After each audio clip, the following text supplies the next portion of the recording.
Good morning and welcome to another episode of Moms in Real Estate in the Morning.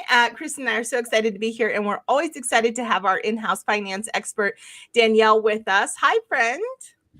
Hi.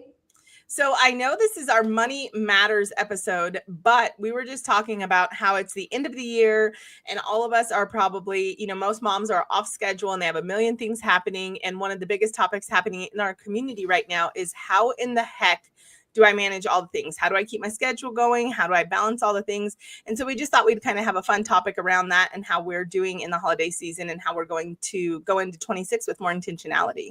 Yeah. And then also today is one of our giveaways, still celebrating 40,000 members. And so today we have Taylor, who has the Mompreneur Co. You guys, these planners are made specifically for moms in real estate. And so she's giving away one of those today. Oh, I love that. Those have been so popular. I see, I always get FOMO when Taylor and Ashley go to events and then they like collaborate. And I'm like, oh, I just want to hang out at their booth and buy all their goods. And so I love that. I know. Well, why don't I'm just going to you guys, we have a spreadsheet where you guys specifically have told us what you're struggling with in your business. And so me, Danielle, and Randy are going to pick one out, and we'll let Danielle start. And just kind of give you guys some tips on what we're doing with the areas where you're struggling. And I think the one that I'm seeing the most on here when I'm scrolling through is consistency. Yeah. Does it say consistency with or just consistency in general?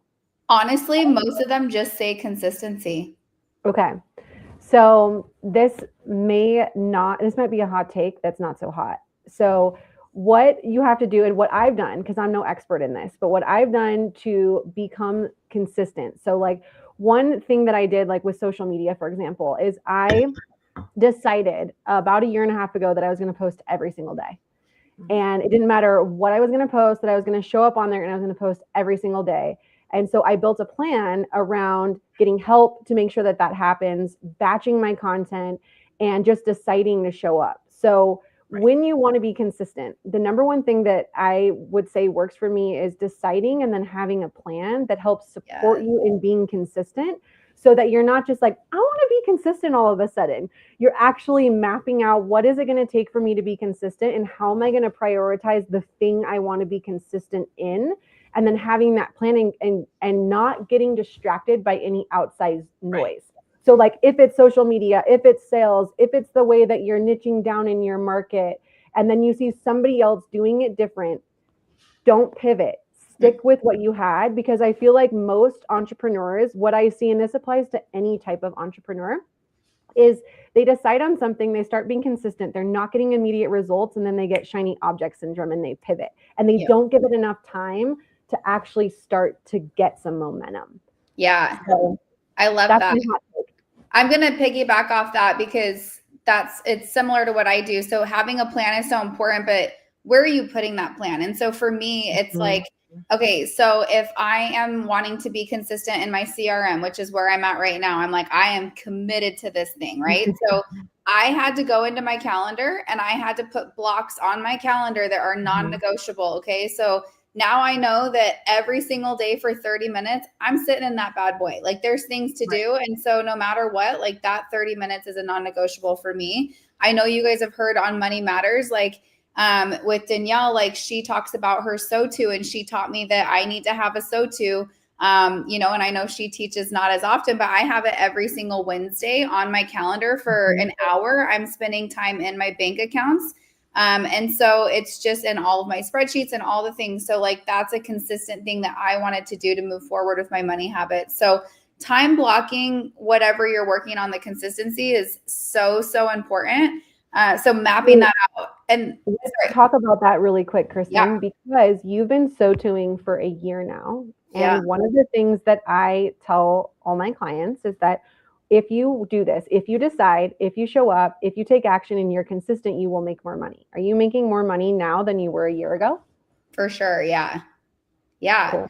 And you guys, it's so funny because I always say some of the biggest hacks in business, it's the easiest stuff. We just we make it hard. Right. And so I think that there's so many times with, money's been so hard for me, but I'm it's It's actually not that hard. I just am like in my own way. So if I have it on my calendar and I'm like, no one can book an appointment at that time, then it's really good. Well, and I want to piggyback on what both of you said, because I agree with all of that. And so like you, Danielle, whatever I'm going to do, I commit to for a full year. I open up for new ideas, for innovations, for pivots, for changes in Q4. And then I marry it, no matter if I love it or hate it. I give it a whole full year so that I can actually see the ROI. And then like you, Kristen, like I'm really good about my calendar. And in 2026, I'm building my businesses for just more things to be on my calendar, because that's the place I show up. And if it's on my calendar, I don't miss it. But that said, when we talk about hacks and like keeping our head in the game, you know, motivation is failing. Like we don't all have strong motivation all the time. What we have to have is strong discipline.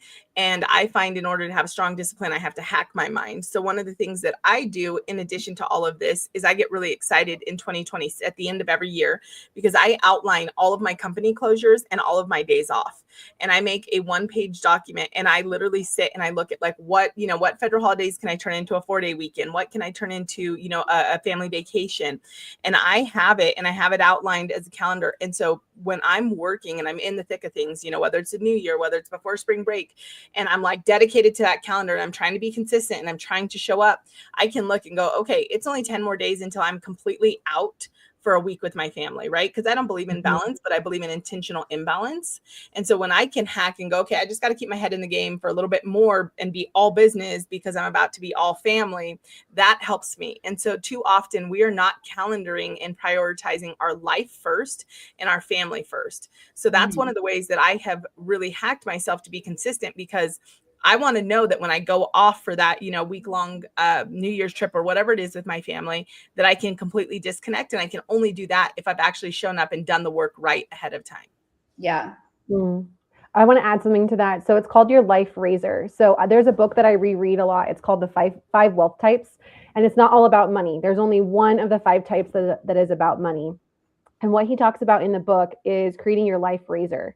And your life razor, this could be like your commitment, right? So like my life razor this year, mine was showing up as team mom for my son in baseball.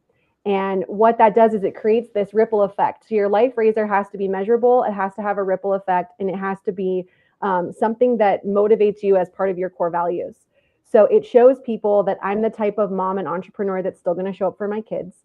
It shows my kids that I'm going to show up and be intentional, and I'm not going to have my phone out, and I'm going to be there. And it creates that ripple effect because the people that work around me see that I'm doing that consistently. So you could even start there, like to piggyback off what Randy's saying is like, what's your life razor for the next 12 months? And then how do you build your plan around that? Which is such a good segue into the next like big thing that you guys are struggling with. And I will say right now, I've always struggled with this, is like the balancing your business and balancing being a mom and a wife and all the things, right? And so it's really like, for me, I again struggle with this all the time, but I love what you just said, Danielle, because I think I haven't heard that before. And I feel like that's really, really good. The other thing I try to do is like, it's a non-negotiable for me to drop off and pick up, because that's really, really good time spent with my kids where we're having like those good conversations. And that has been something that has been really, really good for me. As well as like, I feel like if I can just like be done by 5 o'clock, like get home and maybe like wrap up for an hour, I have to leave my phone in another room. Otherwise, like I get so sidetracked by all the things, the ding, ding, ding, ding on my phone. And so definitely like putting my phone aside. Yeah. Yeah. I mean, there's even like, I've heard other life razors that are like every Tuesday you go on a date night with your spouse, right? So it's what we do is we tend to plan out our business and we don't plan out our personal life. So I love what you said, Randy, about how you went through and really planned your vacations, because when I talk about this a lot, and I know, Kristen, you've heard it, Randy may not have, but it's your contentment filter. And you filter everything through that to make sure that you're in alignment, which makes you feel better about that harmony. I think balance is bullshit. I call it harmony. We're searching for harmony, right? And so I think if you prioritize fun, like how are you planning out your fun first, and then build the rest of your business plan around that, it makes your business life more fun too. Totally. 100%. One hack on my calendar to this day, if you look at Calendly, as my kids got older, I had options for them. So there's a mommy and me section, and like they even, especially, so my with my youngest son, my goal was to date him all through high school, which I did, just have time with him. But to this day, any of my kids or grandkids can go on there and there is availability on my calendar. They can pick bowling, they can pick movies, they can pick whatever. And I think it's just little tiny stuff like that we can do that, like, not, yes, Danielle, like same thing, scheduling the dates, scheduling, I have my work late nights where my family knows, like, if I'm going to take an evening appointment, it's going to be on one of these 2 days. So I think setting those expectations are huge, but also those fun things where it's like, hey, I've already like made sure, I don't work late on Wednesday nights and this, but if you ever want extra time too, like pick what you want. Like, and so I've always wanted them to feel prioritized because they always see me telling everybody else, like, oh yeah, let's get that on my calendar. Let's, and I always wanted them to know they had a way to get on my calendar too, and pick fun things. And so it's funny too, because it's a great conversation starter. I can't tell you how many people say to me, like, I almost wanted to book a mommy and me date. Like they love it, and so, but it also sets the tone to your point of like the ripple effect, Danielle. Yeah. People understand that, like, yeah, my kids are huge and my grandkids are huge in my life and they're going to be a part of it. And I prioritize them, Well, and so if you're somebody that's listening to this and you're feeling like, gosh, I really struggle with boundaries, doing something like what we're talking about helps teach people that are around you that you have boundaries. Because when you stick to it, it's easier to stick to a fun boundary, right, than a hard boundary that requires a tough conversation. So this is starting to build also that muscle of boundary setting in a really healthy and productive way. Yes. I love that. I was going to say about like that muscle thing too. Like Danielle, I guarantee like now that you've committed to posting every day and it's been a while, like you don't have to like have that necessarily like on your calendar because you're like, I'm just doing it. Right. So as you do these things consistently, all of a sudden, like I taught a class on social media to a real estate team a couple of weeks ago, and they're like, I was helping them come up with their cadence and they were like, well, is this what you're doing? And I said, I literally do more than that, but I had to do this at first in order to it's just like natural for me to do it throughout the day. And so I think that's another thing to point out, like you will all of a sudden just build this as something that you do. Yeah. Like it wasn't enjoyable for me. It wasn't something but I knew I had to do it. And so it's decision, like there's no secret sauce. Right. There's no magic wand. There's no silver bullet. It's literally decision and action. That's it. That's it. We all know that. Well, we all know that one person that like has success that it just doesn't like, and I don't mean this bad, but we all know a person that has success that we're like, wow, I just like, you just wouldn't have thought that person had it. But what I recognize is that person always has the audacity. Like they always just do it. They do the thing. And it always is such a, like, it's a humbling reminder too. Like, execution supersedes even skill. Like when you're 100%. Just an executor, like it's wild. And so I tell people all the time, like, don't tell me you can't be successful, because I know people that are like way less gifted than you that are successful, but they're just executors. Yeah.